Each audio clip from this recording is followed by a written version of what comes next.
Hey, welcome back to the channel. Today's video is something I wasn't even sure I could finish when I started. It started with a simple idea.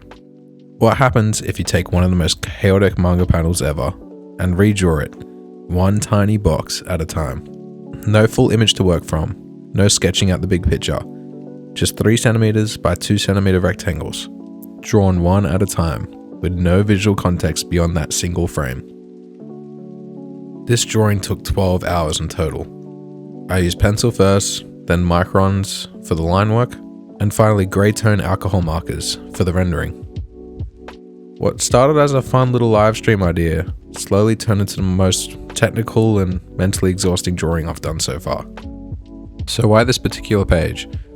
If you've read Jujutsu Kaisen, you know how massive the Sukuna vs Gojo fight is. It's easily the most anticipated battle in the series, and maybe in modern shonen overall. This page is from right in the middle of the fight. Sukuna's just opened up his domain. His slashings are ripping towards Gojo in every direction. Gojo is being cut, blood flying across the battlefield. It's violent, chaotic, and bursting with energy. Gojo is just a bloody silhouette being torn apart by Sukuna's slashes, with sound effects and streaks of blood slicing through the page. Sukuna towers over him from the top of his shrine. The background is absolute chaos. You've got this shattered architecture, smoke plumes, impact trails, broken creatures, cursed energy warping the air. It's not just a fight panel, it's a moment frozen in visual destruction. It's also incredibly dense. I've looked at this page on my phone, zoomed in on it, and still found new details every time. There's so much information packed into this page that parts of it don't even feel like manga. Some areas genuinely look like processed photos, filtered through screen tones, cross-hatching until they feel gritty and real, like Akutami took a scene from a war documentary.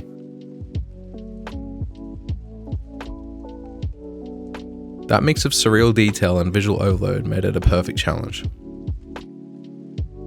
To break the page down, I designed a custom grid. Each square measured exactly 3 cm wide by 2 cm tall. I labeled the columns across the top alphabetically, A, B, C, D, etc., and numbered the rows down the side like a coordinated system. It kind of looked like a weird manga version of Battleship.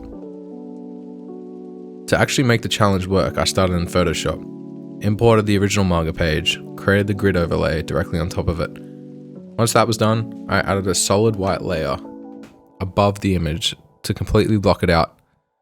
From there, I'd cut one single square at a time, using the marquee tool.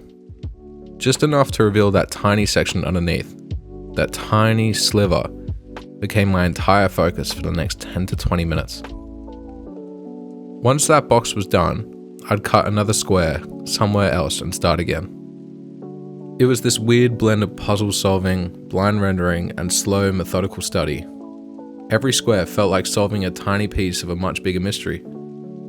The idea was to turn it into a guessing game. During the live stream, I drew one square at a time with no context, and chat would try to figure out what I was drawing. But the game didn't last long. You think this is... How would you guess this is Gojo versus Sukuna already? Is it just the hand signs on the bottom right? After about 8 squares, seriously, 8 squares, someone in chat, Silver Comet, somehow guessed the entire panel Sukuna versus Gojo. They absolutely crushed it. So yeah, at that point, I threw out the reveal order and just went full random. I picked whichever square I felt like drawing next and kept going until the whole thing was done. Each grid square went through the same 3 steps. Step 1, pencil sketch.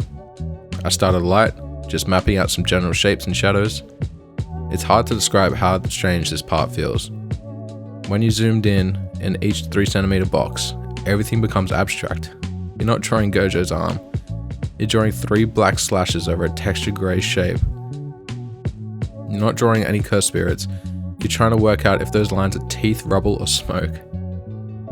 Step 2, inking with microns. This was all about precision. I mostly used the 0.1 and 0.3s to build clean lines and edge work, and 0.5s for big blocks of shadow or silhouette moments. Sometimes I'd spend 10 minutes inking a square that looked completely meaningless and out of context. But when you zoom out after, it locks perfectly into place. Step 3, grey tone alcohol markers. This is where the mood really kicks in. I use 3 different grey tone markers to build depth. Usually light grey for mid-ground shapes, darker tones for shadows or debris. It helped me separate cursed energy from solid objects and create contrast. Each square becomes its own problem to solve. And the weird thing is, once you finish 5 or 6 squares in a row, you start to forget you're drawing a full scene. You're just dealing with isolated problems. Let's talk about the artwork itself. This page is absurdly complex. I honestly think some areas were traced from photographic references and then hand modified to match the manga style. There are sections of shattered wood and temple debris that feel like environmental concept art. There are blurred motion effects around Sukuna's slashes that look like they were rendered in After Effects. And somehow it all blends together into one cohesive manga page. I can't stress this enough. This is not a normal fight scene. It's part horror, part architecture study, part explosive diagram. It demands a ton of visual literacy just to understand what you're looking at. So breaking it into grids wasn't just for fun. It was a way to deconstruct the visual language of that page. Each rectangle gave me a little peek behind the curtain, and what I saw made me respect Gege Akutami's storytelling even more. Now, this wasn't just physically time-consuming, it was mentally exhausting. When you're working normally, you get to zoom out, you get to feel the image take shape, you can correct course. But in this challenge, you're operating in the dark for 12 hours. You don't have the dopamine hit of watching your drawing come together. You only get to trust that it will eventually, when you zoom out and pray everything lines up. There were moments where I genuinely questioned whether I'd messed something up early on and thrown it off the proportions of the whole thing. But I just kept moving forward, one box at a time. This process really forced me to slow down, to look, really look, not just at what I was drawing, but how it was constructed. Once the guessing game ended, I completely abandoned any logical drawing order. I draw the top left box, then something from the bottom right, then a middle square, then something on the edge of Gojo's silhouette. There was no structure, it was all intuition. That randomness kept the process fresh. I'd draw something super intense, like a slash cutting through a chunk of scenery, and then follow it up with a quiet section of broken wall or shattered debris. It gave my brain a chance to reset between hard sections, and honestly, it created some happy accidents. Moments where squares lined up unexpectedly well, or when I discovered new depth by switching tones slightly between 2 neighboring boxes.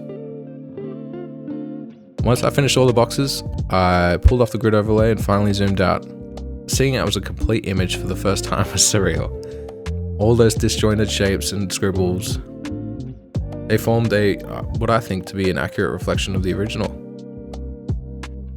It felt more earned than almost anything I've drawn, and I walked away from it with a deeper appreciation of what goes into building a powerful manga page. Gege Akutami's storytelling isn't just the writing or character design. It's how the chaos is represented. It's how light and shadow fight for control, and how cursed energy is shaped like smoke, shattered glass, and how Gojo's silhouette can say more in black than 10 speech bubbles could say in words. Would I do it again? Yeah.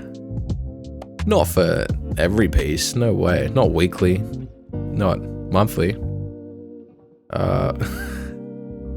Maybe once a year, nah.